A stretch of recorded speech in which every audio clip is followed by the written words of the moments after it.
Spectrum News 1 presents LA Times The Envelope Roundtables, brought to you by the Amazon original movie One Night in Miami. For awards consideration. This is the Los Angeles Times Envelope Roundtable, Directors. Our discussions with the most creative minds in entertainment. Regina King makes her feature directing debut with One Night in Miami, based on the real-life event when Malcolm X, Cassius Clay, Sam Cooke, and Jim Brown spent an evening together talking in a motel room. Chloe Zhao creates a portrait of economic adversity and personal resilience in the modern-day American West in Nomadland. Aaron Sorkin examines a turbulent moment in American history with The Trial of the Chicago Seven, about the aftermath of the chaos of the 1968 Democratic National Convention. Spike Lee looks at the long-term traumas of war in Da 5 Bloods, as a group of Black American veterans return to Vietnam in search of lost gold and their own fractured identities. David Fincher tells the story of Mank, writer Herman J. Mankiewicz in Hollywood, and how his experiences came to inform the screenplay of Citizen Kane. And Paul Greengrass shifts gears with News of the World, an elegiac western starring Tom Hanks as a man who travels from town to town reading the news and discovers he must deliver a young girl to safety. Hello, everyone.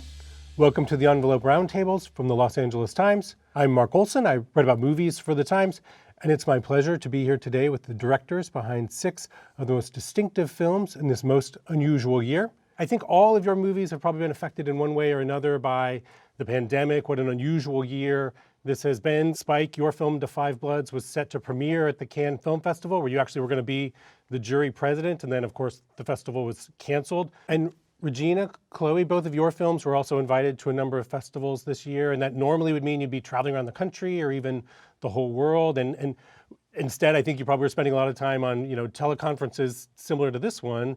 How did you both find the sort of the experience of having your movies come out this year? I do miss just being with the people and talking about storytelling and about the process in person. I am a person that kind of thrives and vibes on connection, physical connection, even though we're looking at each other through the lens on these Zoom calls and meetings and looking at each other's eyes. It's just not the same as being in person. So I'm not going to lie. Emotionally, it's probably been a hit for me. And this is my first film. So, being a freshman in this space, you kind of want to be able to rub shoulders with everyone in person. But I appreciate the moment nonetheless. I appreciate how we've been able to adapt and that we're able to, be here right now with for me, like with some heavy hitters. And everyone's work is so, has moved me in some way over the years, continues to move me. And so I am just accepting the beauty in the bruises. And Chloe, I know I attended the drive-in premiere of Nomadland, which was sort of a first for me. I can only imagine what the experience has been like for you. Very similar to what Regina has said, because I'm also I'm in post for another film as well. So selfishly, it's kind of convenient not have to travel all over.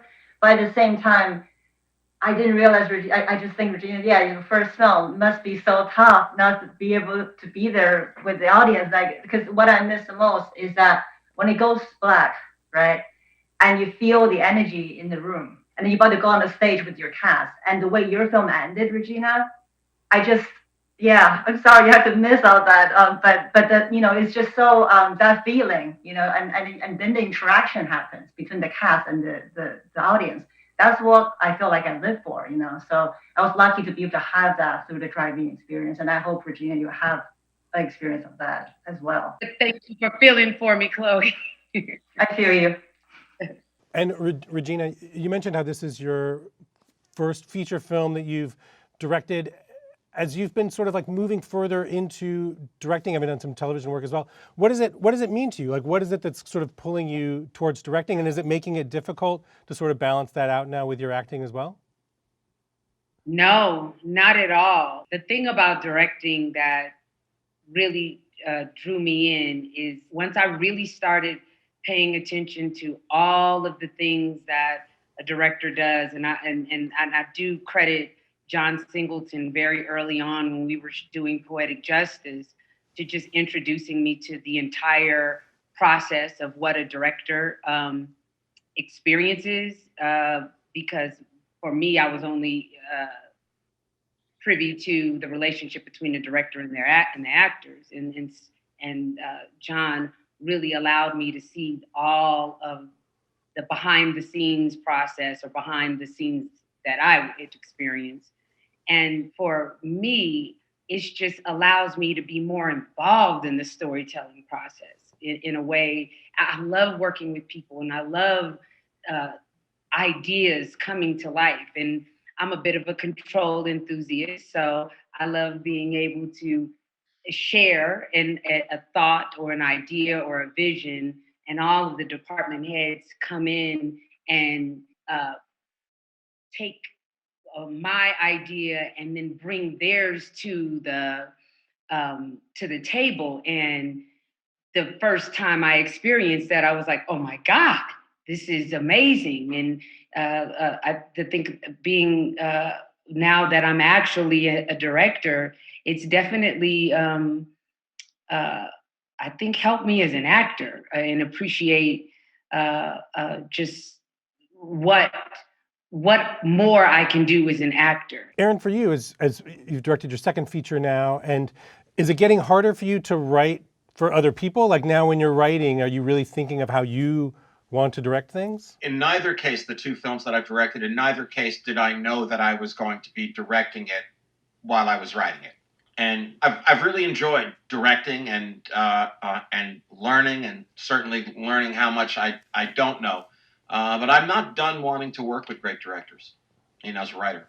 And David, when I asked that question, you really leaned forward, obviously having worked with Aaron before. I'm so scared of David right now.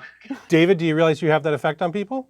God, I hope not. I just thought it was the spooky set. I'm a little scared of him too. I'm with you. I know so many of the films that you've made, just kind of by happenstance, deal with history, and I'm sort of interested in talking a bit about that. Spike, To Five Bloods in particular, I think is a piece of history that we've not seen before. Black soldiers in particular in Vietnam and the traumas that they bring home. What is it that drew you to that story in particular? Was it the fact that it's something we haven't seen before? Well, that is part of it, but the script was brought to me by Lloyd Levin, and Oliver Stone had turned it down a couple years earlier. And my co-writer, Ken Wilmot, we looked at it and said, this is going to work. During the height of the Vietnam War, African American soldiers were a third of the fighting force in Vietnam, yet we're only 10% of the American population. Think about that. We're only 10% of the population of the United States of America, yet we're a third of the fighting forces. Black people have been dying for this country from the get-go. The first person to die for the United States of America was a Black man. His name is Crispus Attucks. This is a fact. The Boston Massacre. So we've been dying for this country. For a country that hasn't loved us. The country is still shooting us down in the streets. George Floyd was a tipping point, and the whole world saw that, and the whole world said, Black Lives Matter. And these just weren't Black, all the world wasn't just Black people either. There's some great Vietnam films. We have several homages to my man, Francis Ford Coppola. The influences for this film, France Apocalypse Now, John Huston, Treasure Sierra Madre, and also Marvin Gaye, his album, What's Going On. Marvin had a brother named Frankie who did 3 tours in Vietnam.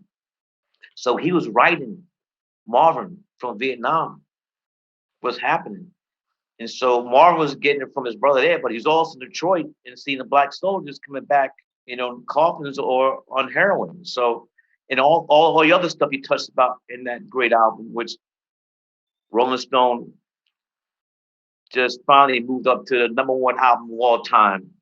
The last time they did, they had like 6 or 7, but now it's number 1 where it should be. Coming up. So to have these conversations that are very true Black experiences, male experience, that show the vulnerability and as well as the strength that men that I know and love have had to balance all of their lives.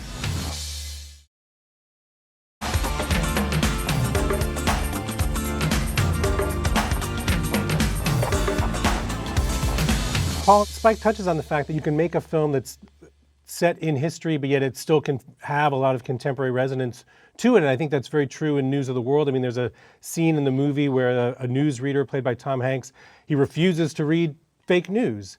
And as you're making a movie like News of the World, are you thinking about those contemporary resonances, like what it's going to read to a contemporary audience? Very much so. The last film I made was about the rise of violent right-wing extremism, which was a growing problem in Europe and I think in your country too. And it was a very dark film. So the next film I wanted to make, I wanted to really explore, you know, if there was a road towards optimism and what that might look like. And when I read the book, the News of the World novel, it seemed to me it had that possibility. That is coffee.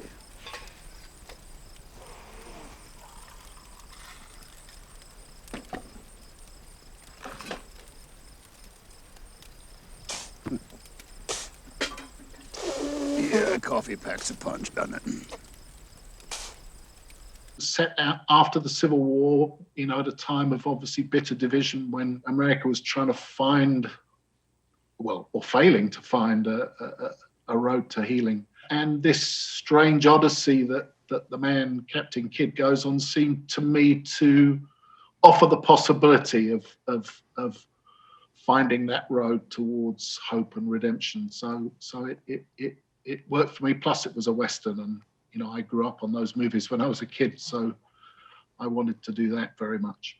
Aaron, for a story that took place decades ago, were you surprised by how relevant the story of the trial of the Chicago 7 seemed today? I never meant for the film to be about 1968. I always wanted it to be about today, though we never imagined how much about today it was going to be. We thought the film was plenty relevant when we were making it last winter. As Spike just said, protest was being demonized. Athletes, mostly Black athletes, were protesting peacefully by taking a knee during the national anthem, and they were being called sons of and un-American. This is it. It's time. We're not rushing the police. Tom doesn't want anyone hurt. We've got to turn this crowd around. There's too much momentum. We've got to turn them around and calm them down. What are we doing here? He's right. This is not safe. I know something about this, okay? Marshals, turn them around and slow them down. Trump at his rallies was getting nostalgic about the good old days when we carry that guy out of here on a stretcher and I'd like to beat the crap out of him and punch him right in the face. And he was getting nostalgic about the 60s, and Bull Connor is what he was getting nostalgic about. So like I said, we thought it was plenty relevant when we were making it last winter. We didn't need it to get more relevant, but it did. When I think it was in May that George Floyd was murdered, and Breonna Taylor and Ahmaud Arbery, and there are protests in the streets, and suddenly those protests are being met by tear gas and nightsticks. I've been asked a couple of times if I changed the script at all to mirror events, and I didn't. I rewrote the script plenty of times in the 14 years since I was asked to write a movie about the Chicago 7, but just to, you know, in the normal process of a screenwriter rewriting a script to make it better, including, by the way, great notes from Paul Greengrass and David Fincher. But I didn't change the script to mirror events. Events changed to mirror the script. And David, in Mank, as much as it's the story of kind of the writing of the screenplay that became Citizen Kane, there's moments about a political campaign, about sort of manufactured disinformation. Like, have you been surprised how relevant the movie has seemed? Your father wrote the script, right? Yeah, I mean, in all honesty, when my father first proffered the idea of sort of grafting Upton Sinclair's End Poverty in California aspect onto the writings of Herman Mankiewicz. You know, this was 1993, 1994, and I thought, well, that's very quaint, but I don't know how many octogenarians are really gonna, you know, I don't know where we're gonna really gonna get people's ire up with this. And lo and behold, fake newsreels became oddly relevant again. Truthfully, Shelley, if the performances were any better, you'd be ashamed of yourself. Only half of them were actors. It's got that raw newsreel feel, hasn't it? But it isn't news, and it isn't real. I was making a movie about a guy sort of careening through the disaster of his life, and I never saw it as being particularly political. But now, David, you had another sort of layer on top of that, in that unfortunately your father passed in the time that you've been working on the film. Did that make it then difficult to work on it the way you probably would with any film that you're making? And is that sort of where Eric Roth, writer and producer, sort of entered the picture for you? Well, Eric and I, you know, it was much more of I mean, I certainly was really familiar with what my father was trying to do. There are a lot of scenes in the moment of directing them with the actors. I would have to be honest and say I'm not exactly sure what he was saying with this, but let's work together to try and sort of glean what the meaning is. And everybody was game to you know, kick that ball around. As a moving picture, it's more than good. I'm at a loss to even express how wealth and influence can crush a man. It's Lear, the dark night of the soul. And I was completely mistaken. The shifting point of view is revolutionary. I never thought one could care so much about a sled. It's kind of you to say. But. Chloe, your film is the one amongst all of you that's set in contemporary times. And as you're making a film, how much are you thinking about the relevance of it, what you think it sort of has to say, in particular with Nomadland, which is specifically about sort of economic displacement in contemporary America?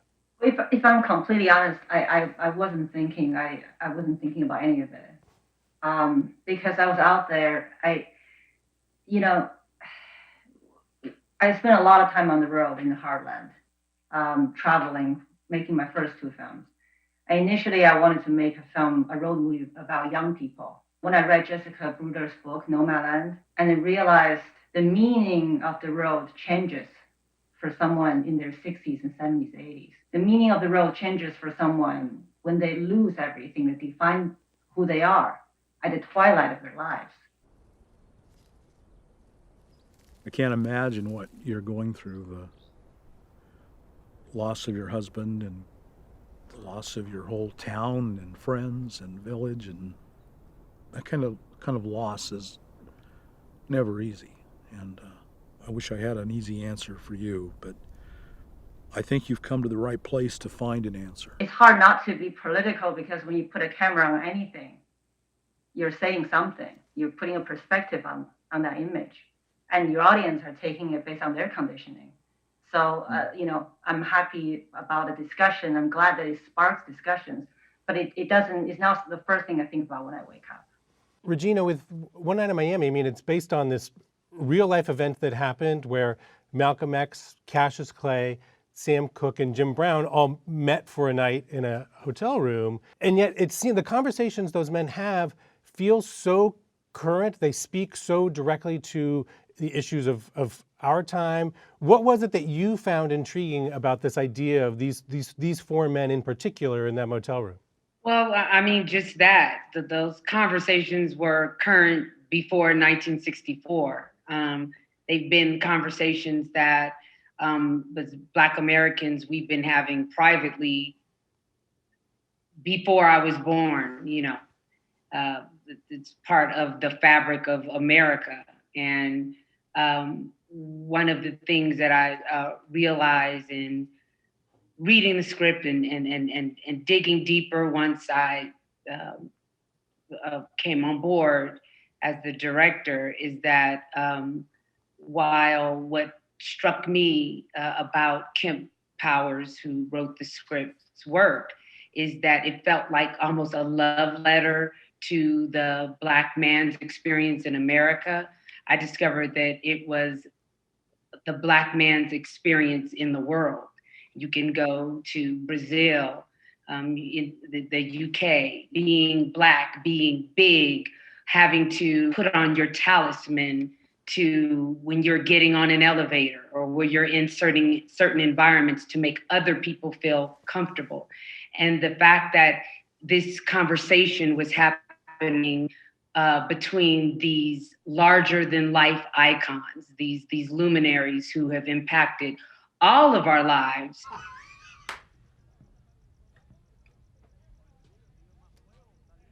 Oh my goodness. Cash. What's wrong, Cash? What? Cash, what? Why am I so pretty? And I'm only 22 years old. There is no way I'm supposed to be this great. So to have these conversations that are very true Black experiences, male experience that show the vulnerability and as well as the strength that men that I know and love have had to balance all of their lives. What appealed to me was that coming from their voices, from humanizing these men that are looked at as deities almost by some, we can hopefully leave this moment understanding that we have to take responsibility or accountability to where we are right now in this moment. I mean, it's really interesting with a lot of our films. None of us knew that this reckoning was going to be happening this year. I really feel like the pandemic is what put a lot of people were paying attention that may not have been paying attention before, because there were many videos out before George Floyd had happened, but the world was on a pause. And so the world was paying attention. And so I just feel like it's by no mistake that all of these films are out at this time. The universe is much more powerful than what we think. As they say, we make plans and God laughs. Spike, for me, one of the things that makes Da 5 Blood so powerful is that creative decision to have the sort of older actors play their younger selves in the scenes that you shoot in Vietnam. And that's kind of a bold choice to make. Like, how do you feel the confidence to make a choice like that when you're shooting the movie that really determines so much of how people receive it? I'm in my 4th decade of making movies. Plus, I didn't have $100 million that Scorsese got. That too. That part. It was pragmatic. But don't you feel that had you cast like? I hate that. Yeah, there's a great through line for an actor to play. When you gotta have in the audience, you gotta have the people, actors gotta say the person's name, say no, who's playing who, and didn't want to do it. Coming up. The notion that any one person has control over 90 people who are all playing dress up is the greatest fallacy of our profession.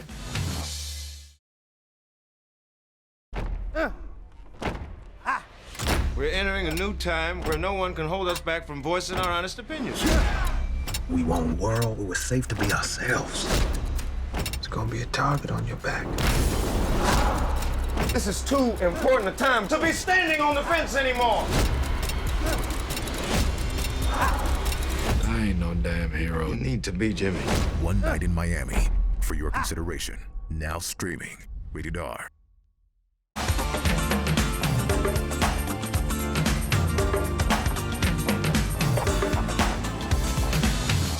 I'm glad you brought up the idea of acting. I mean, it's something I wanted to talk about with all of you. Chloe, you up to now have really worked with non-professional actors, and in Nomadland you have this galvanizing performance from Frances McDormand. It was just incredible to be able to, we've always said a lot of the times we're not going to pay attention to the other folks that are in the film. We just aren't. We're just going to, if they speak, we probably won't listen. But when you put Frances McDormand in a van across from them, and she's listening, and she's so present, it doesn't matter what the other person did not follow the script or suddenly went elsewhere. she is there. You're looking about $5,000 at the most. I'd probably recommend taking that money and putting it towards a different vehicle. Yeah, no, well, I can't do that. I can't do that, see, because, all right, I spent a lot of time and money building the Inside Out, and a lot of people don't understand the value of that, but it's not something like we can...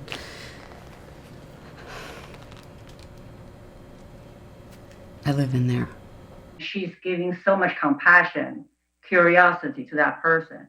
And that allowed the audience to be able to really listen to these personal stories. But now I have to ask as well, Chloe, you after Nomadland, you've now made a big budget Marvel movie, Eternals, with a very large cast, includes Angelina Jolie, Salma Hayek. What has that experience been like for you, going from the scale of movies you've been making to something like Eternals? I actually seen an interview of you, David, a long time ago, talking about control, talking about like how, because it's so difficult. It's something I think I'm going to be learning for decades.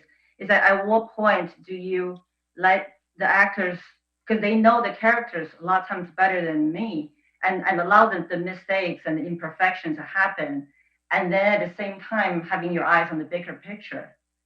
Especially, the bigger it gets, the harder to make sure that they are doing things that maybe nobody else knew, but you knew what the whole blueprint is, and finding that balance and not ruining moments that because you're controlling is very difficult.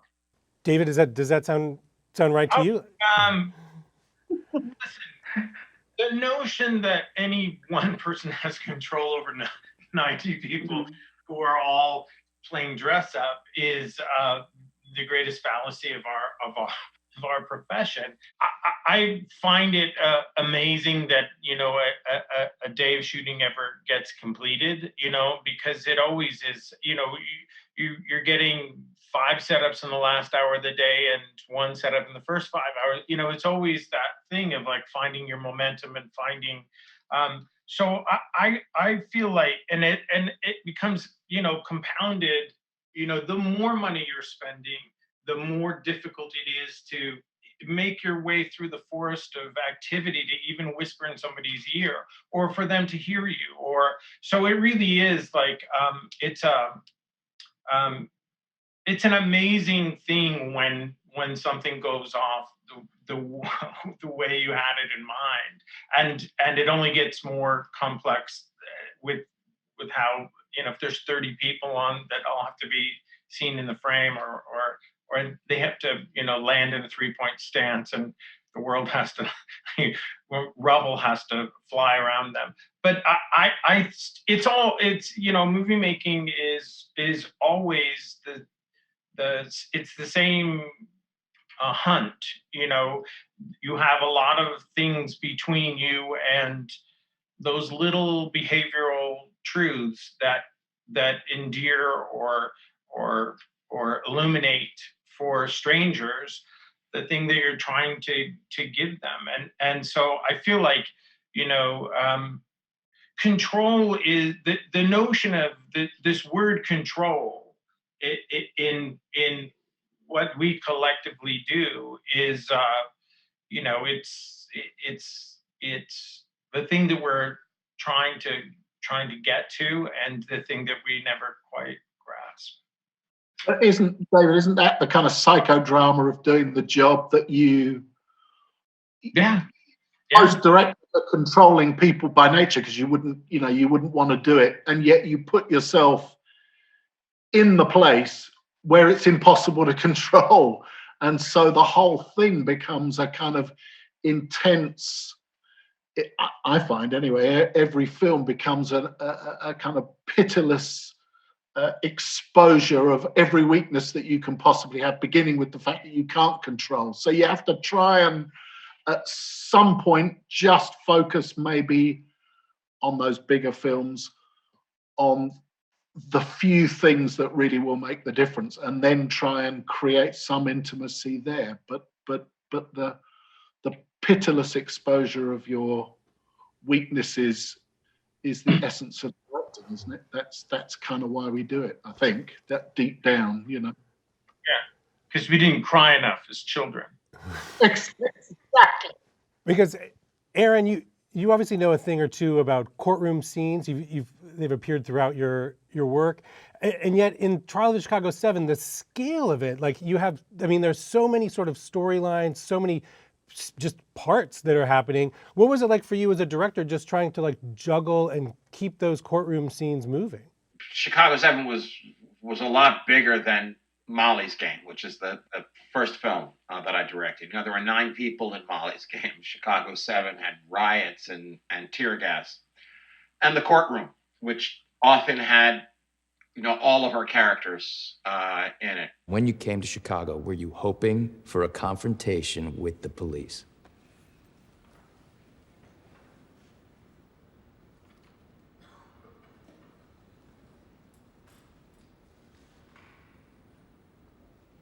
I'm concerned you have to think about it. Give me a moment with your friend. I like courtroom dramas. I find it exciting in there. And we were able to build those scenes mostly with a couple of exceptions, like, you know, Abby's testimony, Sasha on the stand, and Michael Keaton on the stand. Most of the drama in the courtroom, and the exception, of course, of Bobby Seals, everything with Bobby Seals. Other than that, most of the drama in the courtroom actually takes place in coverage. It's people's reactions to what's going on up there. I was just going to ask, did you find that when you were making that film that it made you look at your writing? So when you were shooting scenes, did that make you want to get in and change what you'd written on, or did that very rarely happen? I keep writing until the first day of photography anyway. You know, screenplays aren't really finished. They're confiscated. Someone says, stop, pencils down. We have to start making this now. But certainly once I was the director, Paul, I would be in each scene suddenly panicked about where does the camera go. You know, I'm literally in charge of making this now. I'm not handing it off to David. So where does the camera go? And for that, I think I probably, you know, leaned more than most directors do on the DP, on the production designer, on people who could help me. Coming up. How do we evolve and with the change and adapt? And at the same time, just financially keep these theaters or some theaters going? How does it work?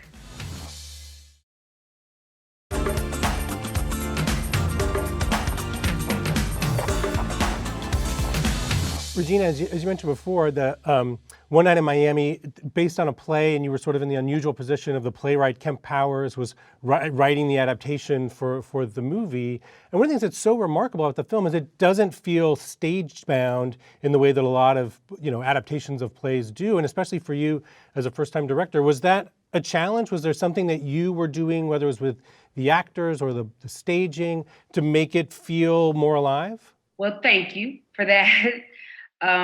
Yes, there were things that I attempted to do, and you know, I'm glad that it was received well by you. But yes, going into it, I, as you said, it was a stage play originally, and but the dialogue was always very powerful, and always, while we have these 4 iconic men, the dialogue was always the star for me.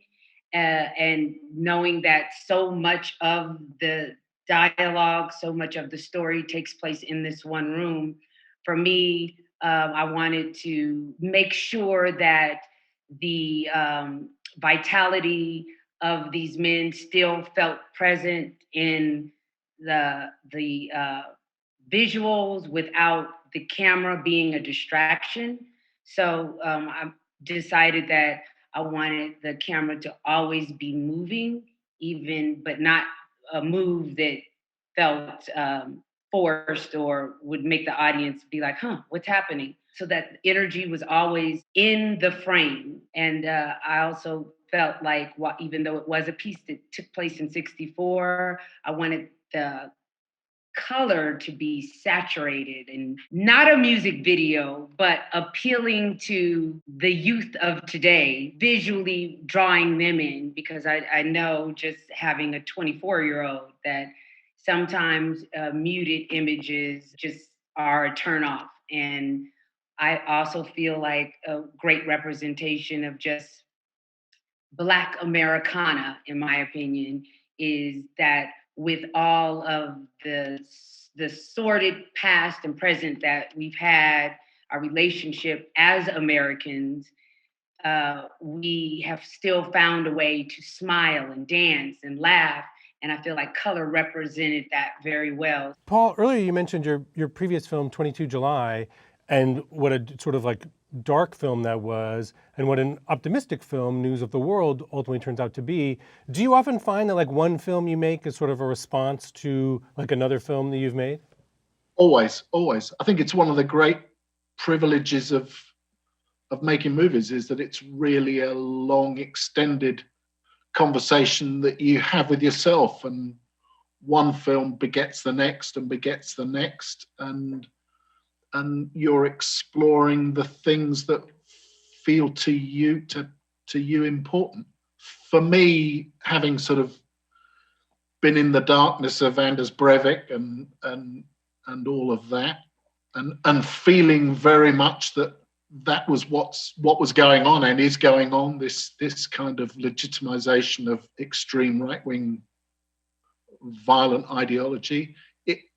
I desperately needed to make a film that explored hope, not in a sentimental way, because I don't think it is a sentimental film. You know, it starts with a sense of bitter division, you know, in the middle of a meningitis epidemic and in the shadow of the Civil War. But that odyssey that he goes on with the mysterious little girl really seemed to me personally, I felt that I knew what that could be, what that could do for me. And in the end, whatever film you make, however big or small it is, in the end, I think the essence is to try and, when you close your eyes and think about it, make it for yourself. Make it be about what you most deeply feel and want to explore. What the question is. I think films, I don't know what everybody else feels, but I always think the films go better for me when there's a question in there, rather than I've already decided the answer. The question in this film is, what does that road towards hope look like? And there's some sage? Sage. Sage? Sage, yeah. I've got something to aim at because I don't know exactly where it's going to go or how it's going to go, but I know what the question is that I want to answer. I want the film to answer. The notion of being able to keep, 2 hours of something, in your head and being able to sort of access it at any given moment is almost impossible. I can't even imagine it. So I very much understand this. You are the first audience when you read the script, and you have to be able to hold that first response very sacred so that you can reference it. There's going to be 35,000 things between the time they say yes to you and you go to the premiere. There's going to be, there are so many questions that have to be answered, and they all invariably reflect to the first time you were the only person in the room seeing the movie for the first time. And I do think that there's almost no way to get through something that is as complicated as making a motion picture without having things fall by the wayside or fall through the cracks, and they will leave questions. And for my money, I've always found that 10 years, 15 years later, if I look back on a film, it's the ones that still are kind of beyond my grasp that are the ones that make me enthused and make me love cinema all over again. It's we're 100 years into this thing, and I don't think we've scratched the surface of it. Whether you're the filmmaker or the audience, you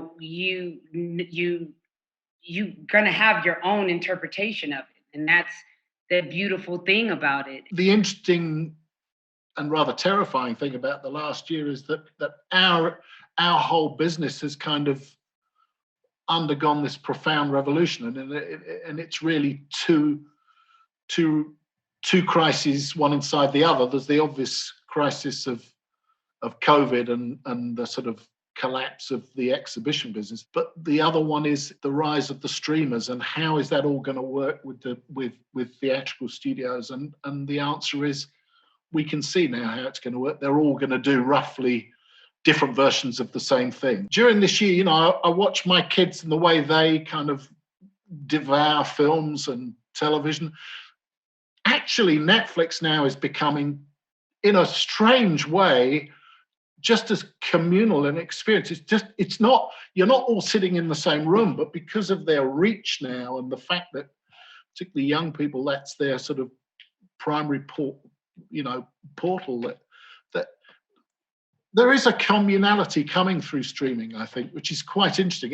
You would never have expected it, or I wouldn't have done, but it's definitely there, There was an interesting moment on House of Cards where it became, the conversation became, there was this conference call that was arranged where everybody was saying, there's a very good chance that Netflix wants to take all of these episodes and drop them all, make them all available, post them all in the same moment. I remember this, terror and all these phone calls back and forth and packaging agents and all these people saying, well, this is going to destroy the water cooler conversation. And it's not. It's just created a different, you have the conversation around the water cooler is not, what did you think of episode 1? It's, what episode are you on? And the fact of the matter is, people who are curious and content that is good and dense and rich and nutritive will always generate, cultural conversation. And that's the gift that keeps giving. It doesn't, bandwidth is not the question. One of my saddest days when they closed the Ziegfeld Theater. Yes, sir. I saw when they released Lawrence of Arabia. I was there. And now that's a ballroom. It's a disgrace. And there's just something, and we all notice that when you're when those lights go down and the theater's packed, and I waited 3 hours online for The Exorcist at the old Paramount Theater, and it was freezing. I went to the first screen Apocalypse Now at the Cinerama Dome. I had a internship at Columbia Pictures, so I took off that day. And every time I see Francis, I tell that story. He says, "Spike, you told me that 1,000,000 times already. I know you saw him. You were there the first day."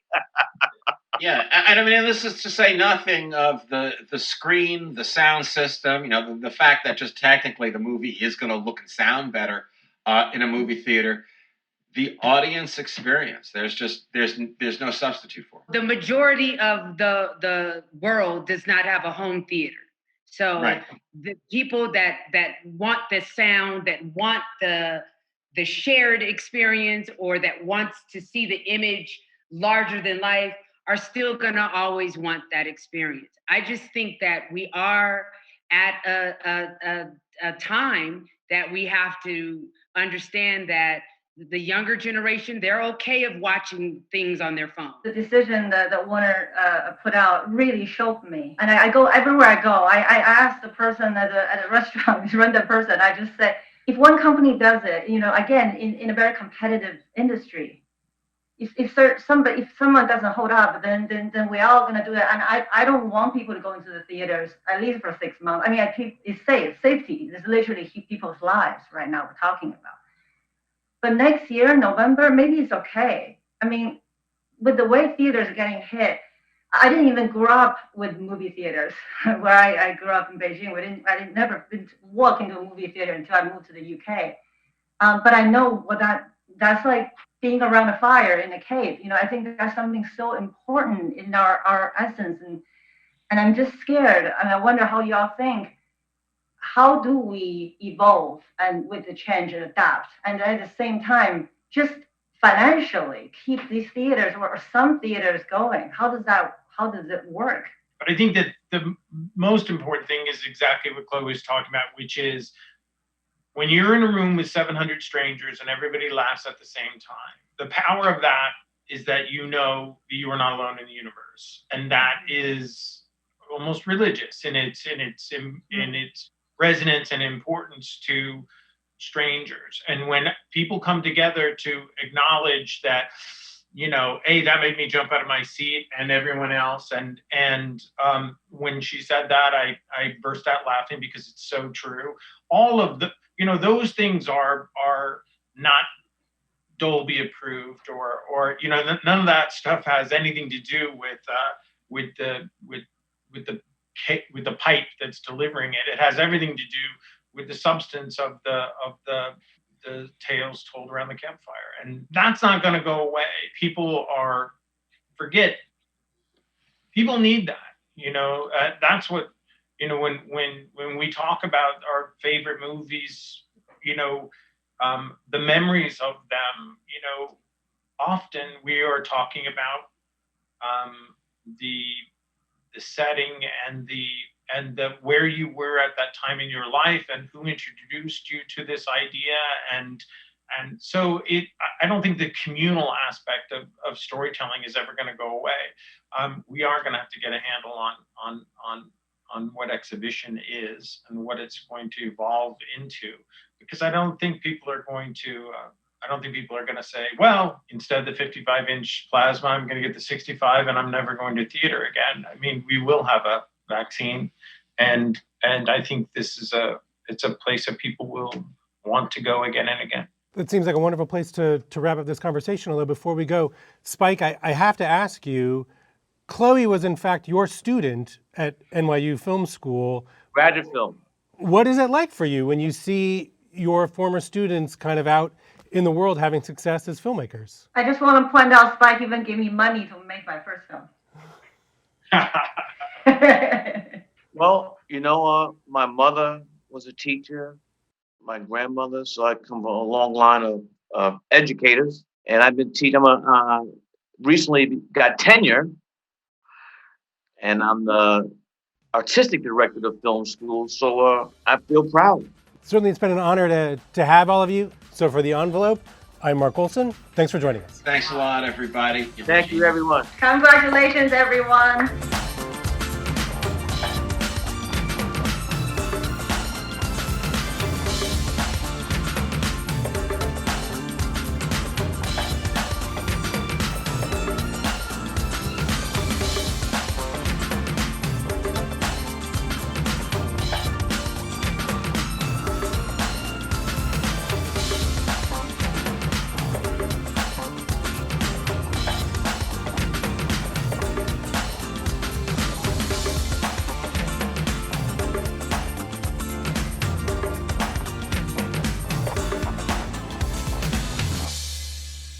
You've been watching Spectrum News 1 presents LA Times The Envelope Roundtables, brought to you by the Amazon original movie One Night in Miami. For awards consideration,